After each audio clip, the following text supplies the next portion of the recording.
Hello, you instigating women. Good morning.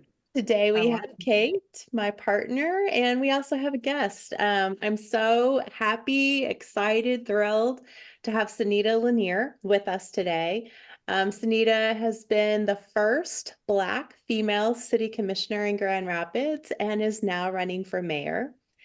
And in the spirit of Women's History Month, we want to lift up all women and highlight some. And Sunita, you're certainly worth highlighting. So I'd love for you to continue with the introductions and just let us know, what are you doing to make history?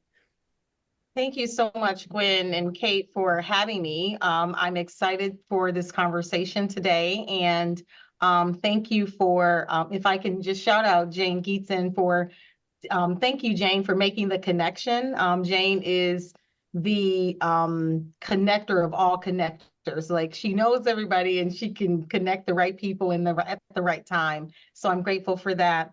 But I am Senita Lenear, and I have had the privilege of serving as the third ward commissioner in the city of Grand Rapids since 2014. As you mentioned, elected as its first African American female, and did not take that lightly. You know, it's when you're making history and as a first, oftentimes people are watching, and sometimes people are watching for different reasons. And I know I've been a role model to a number of young professionals who were Black and others who were not. And just seeing me take a leap such as running and being elected as the third ward commissioner. And so I think in addition to that, this another leap that I just kind of jumped into, running for mayor would also be a historic seat in election as well. And so again, I'm not taking that lightly and recognize that that it provides the opportunity for people to see themselves in seats that they may not otherwise see themselves in. At this point, our research has shown that there have never been African American women running for mayor, and so you know when I hear that and think about that in 2024 in the city of Grand Rapids, I think, what in the world? And so it is daunting, but it's achievable, and I'm excited to be on track to hopefully get it done. Yeah, yeah, I hear your excitement. I have a question. 10 years ago, you decided, maybe 11 or 12, you decided to put your foot into this water, to put your hat in the ring, as they say. What made you so brave? Wow. So I should start off by saying there are people who have political aspirations as in their from their youth, right? You know, they've been connected enough to think about this is something that I want to do. I'm not that person. So if I could kind of go back before the 10 years ago or 12 years ago, Kate, just to talk a little bit about my history, which then I think helps to answer that question. Please. So back in 2007, there was an opening on the Grand Rapids School Board. One of its members had left in the middle of his term, and while they were talking about it on the news, I got a phone call from my sister telling me, "Oh, turn to the news. You want to, watch this." So as we're watching it, she says to me, "You should do this." And I was like, do what? And she said, well, they're talking about, how they'll replace this person and you should do it. So I would often go to the conferences of my nephews and niece with their parents, and I'd be the one asking questions and taking notes.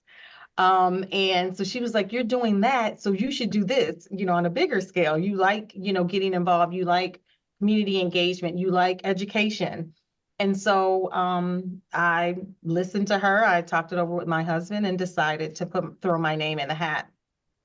And 15 other people must have had the exact same conversation with their families. And so there are 16 of us who had submitted to be the replacement for that person. And it was narrowed down to, I think, maybe five. And they interviewed the five, and then I was selected. By the way, that's how I met Jane Geetson. She was also one of those people who had thrown their name in the hat. And so then I was serving on the school board and excited to do so. Nelson Mandela has a quote that says, education is the most powerful weapon which you can use to change the world. And I really believe that, and I think education comes in so many different shapes and forms, that if you're looking for the opportunity to learn, you truly can, make a difference and change your surroundings as well as others. And so I, was doing my due diligence, served as the president of the board, and people were asking me if I had interest in coming to the city. And at the time, I felt like what we were working on was a higher priority for me while sitting on the school board. But eventually, there was a shift. And I remember the moment when it shifted. I was serving as president, and I received a phone call at 7 o'clock in the morning from the superintendent informing me that there had been a shooting near one of our elementary schools. And after I got that phone call, I hung up and I was just thinking, oh my goodness, there's a child at home brushing his teeth and he's grabbing his backpack and headed to school because that's all too common of a sound around him. Or there's a child at home brushing his teeth and he's frozen because he doesn't know if he's going to be safe getting to school. And in either scenario, it's horrible. And so that was the moment where my thinking shifted, and I felt called to then not only, look at addressing issues within those four walls, but then also looking at the community that surrounds those buildings. And so that's how I made the decision to run for city commissioner, excuse me. And what has continued to make you brave? Because every level, there's just more scrutiny and more eyeballs, and you don't have a blueprint. It's not like there's someone like you who's done this before. Right. Yeah, I think that's a really good question. And I'm a learner. If you go to my LinkedIn page, it says I'm a mentor, but it also says I'm a mentee, which means I am always seeking to learn, because education is the most powerful weapon which you can change the world, right? So I'm always trying to glean from others who have experienced what I'm experiencing. And so when I became president of the school board, I had not done that before. I remember having a conversation with a local leader about board etiquette and like tips. I had served on a board with her, and I asked her specifically for some tips about how to, keep things in order. It was just so many moving parts. And though the school board was a gigantic animal in comparison to this nonprofit we sat on, but there were some tips that she provided that to this day I use. I immediately reached out to presidents across Kent County of school boards and sat with them and had conversations with them about like what their experiences were and how to do this well, and what were the obstacles as they saw it. And made fast friends with some of them. And to this day, Brian Ellis, who was the school board president for East Grand Rapids, is a close friend of mine, from me reaching out saying, hey, I haven't done this before. How do you do it? And I think, so Kate, I don't know why all of my responses to your questions are so lengthy, but you're a great coach. That's what it is. I seek information from others. And I do, if I'm going to a conference, I am trying to learn what's at the conference and not just, going for the trip. And even now, having conversations with African-American women who have served as mayor is a path that I'm on right now. And there have been some intriguing discussions surrounding what the obstacles that they may have faced, and advice on what I could do, as I'm charting this course here in the city of Grand Rapids.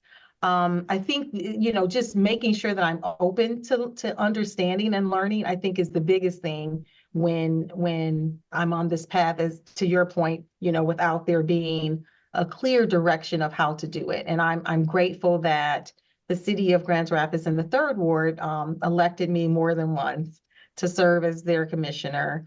I'm glad that the entire city elected me to serve as its school board member, because I'm hopeful that they've done that because I've been a good steward over the responsibilities that each of those roles have entrusted me, and hoping to do the same as its mayor.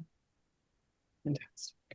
Nice, very nice. I'm hearing a lot of similarities between your seats, your positions, the way you've done this with what we hear many times from women about corporate life.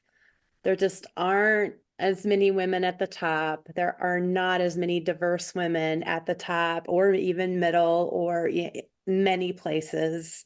I'm hearing you say you really take your mentee role seriously. You network and reach out, and you're honest. I need to learn this. I would love to hear this from you. What other tips might you have that would help other women out there who don't see anyone like that around them or above them to help pull them up?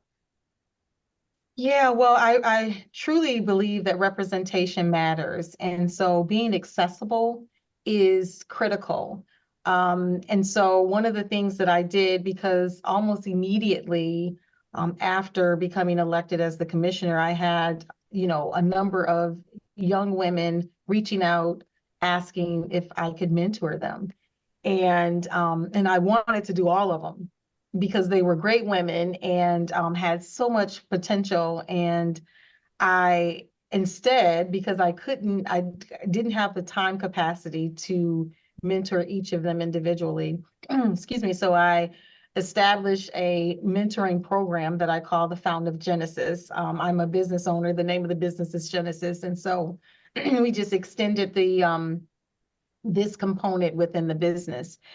And it was a program where I call them early careerists. So they're in their 20s and early 30s, and they, were entering into the workforce. I have corporate experience. I'm a business owner, so I had that experience.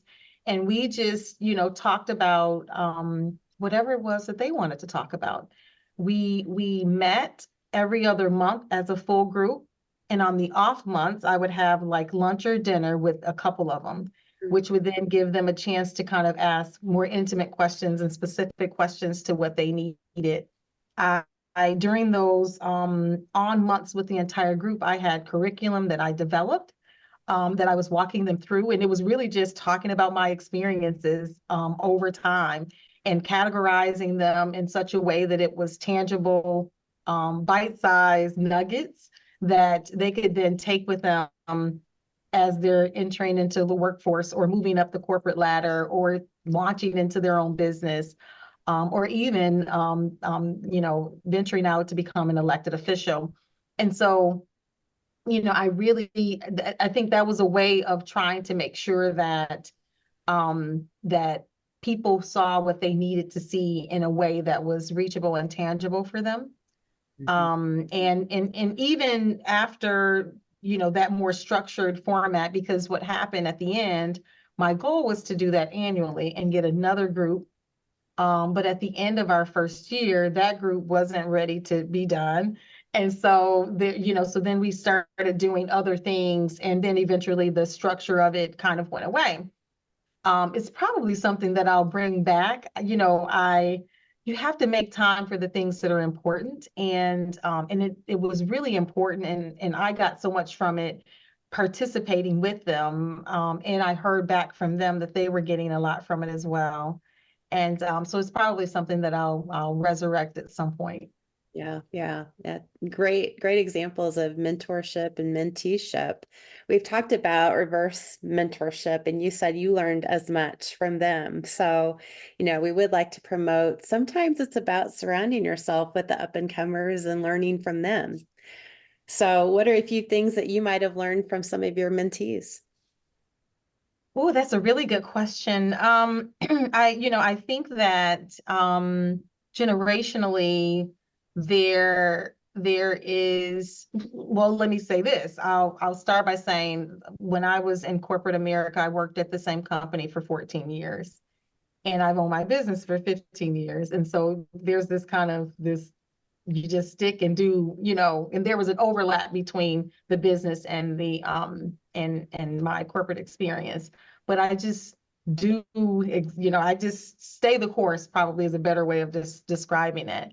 But I learned through this generation that they don't necessarily stay the course. I think I'll say, I'll keep it with just my own self.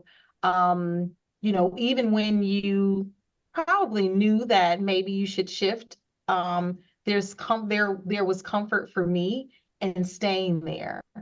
And so I learned from them that I felt like many of them had zero tolerance for for the corporate shenanigans that was a norm.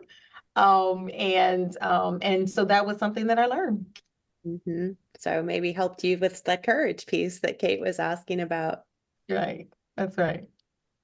So we talked about being a first and how, daunting that can be and how much responsibility that can be. You want to talk about what the negatives of being a first are and then talk about the positives of being a first? Oh, yeah. So some of the negatives probably would be finding your own way, and isolation is another. So although, I was the first in the seats, the elected seat that I sat in one of the elected seats that I sat in, I was also a first in a lot of ways in my corporate experience too. And so, there's a level of isolation that comes with that sometimes. And I think there's also, I think I'll stick with isolation. I think just not having the roadmap causes you to have to spend time figuring it out. And maybe that takes a little bit longer. Yeah, I think that's what I would say are some of the biggest negatives. I think being misunderstood, so I'm classifying a lot in this isolation category, but I think those are some of the things if I were to peel back isolation, being misunderstood, having to teach people how to treat you, and and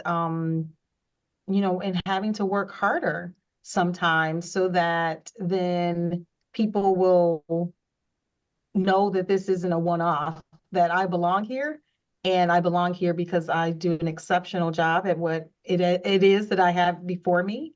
And because I'm not perfect, when I need assistance, I can go and ask for that without feeling ashamed. I don't have to know all of the answers.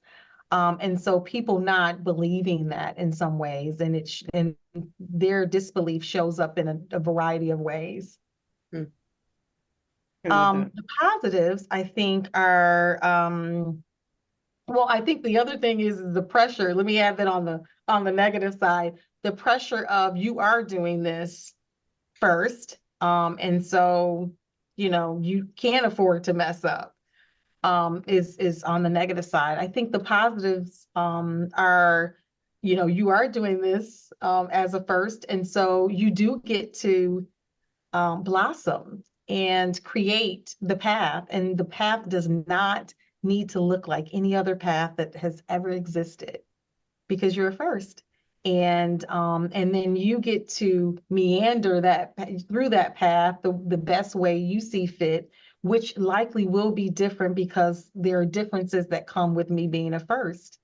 And it will help to teach people, about who you are as a person, or who the people who may be like you are as people, because they're seeing how you're behaving, which then is why I don't take it lightly and recognize that as I'm doing it, I do need to be a good steward over the responsibility that comes with it, because I know that some people will equate my efforts, my outcomes with someone who may want to do this behind me. And I need to be thinking about someone else as I'm making the decisions that I'm making myself. I'm hearing so much joy in your voice around being creative, Mm. about flexing and trying things out and experimenting. Did I hear that right? You did. You did. And I don't think I ever really thought about it um, until the question was asked. And so thank you for asking me that question because there is joy there. I don't have to be like anybody else. I can be me and be me very well and and get it done. Lovely. I love that. Yeah. Can you think of any experiments specifically you maybe not didn't think of them as experiments, but they were, and how they worked, didn't work, learn? This is kind of a question out of the blue, so you might not have one, but Yeah. Um, I can't think of any right now. no problem. Yeah. It might just be an experiment to dip your toe in the water with the school board. And then, well, that turned out okay. Right. That's right. Over That's here, absolutely, I'm getting elected things. That's going okay too. that's going good.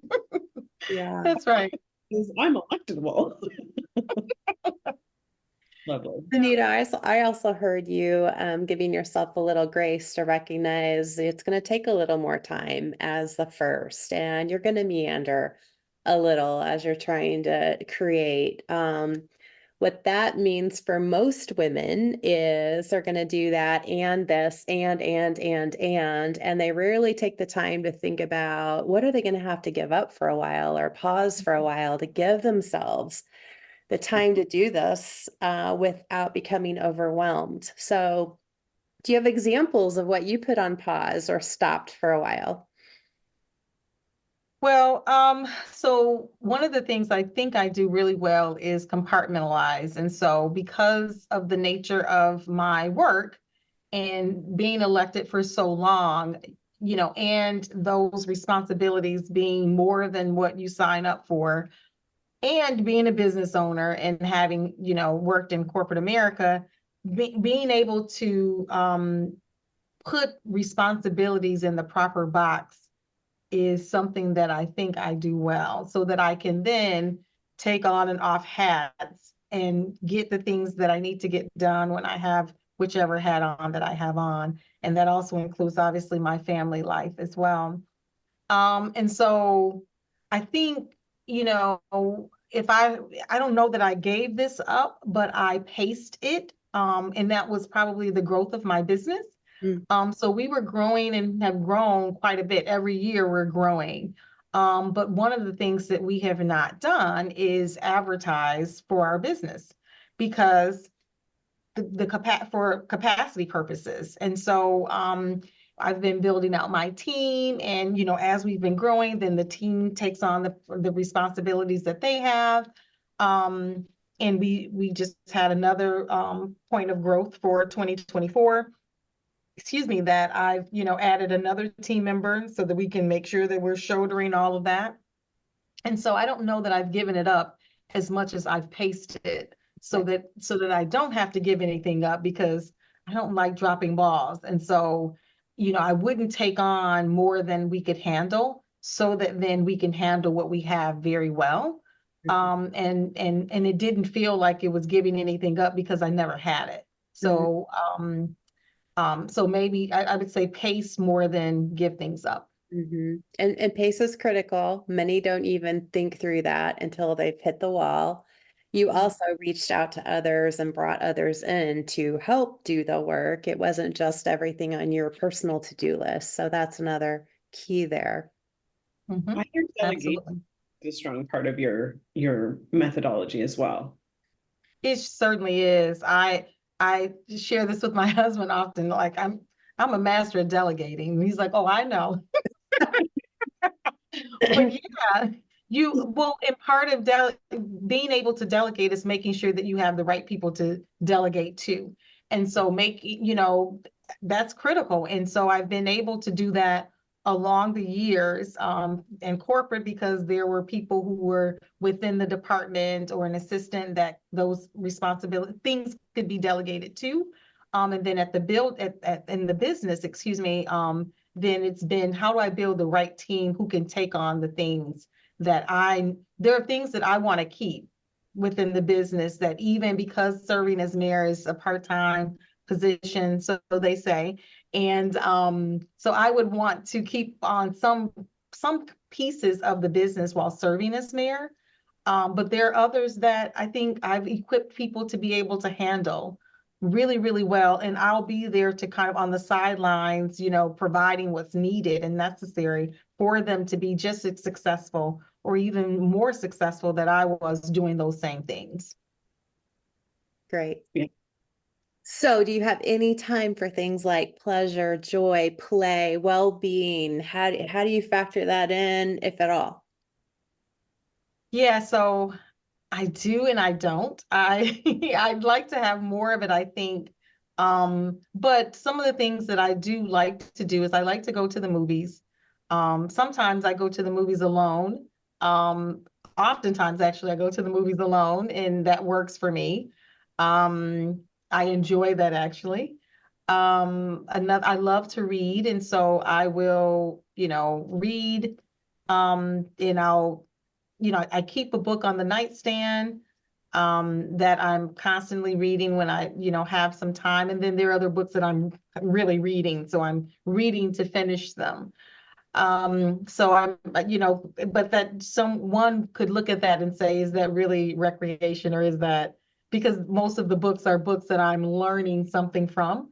But I love memoirs. About anybody. I just love to hear people's stories. And so reading is another thing. I, I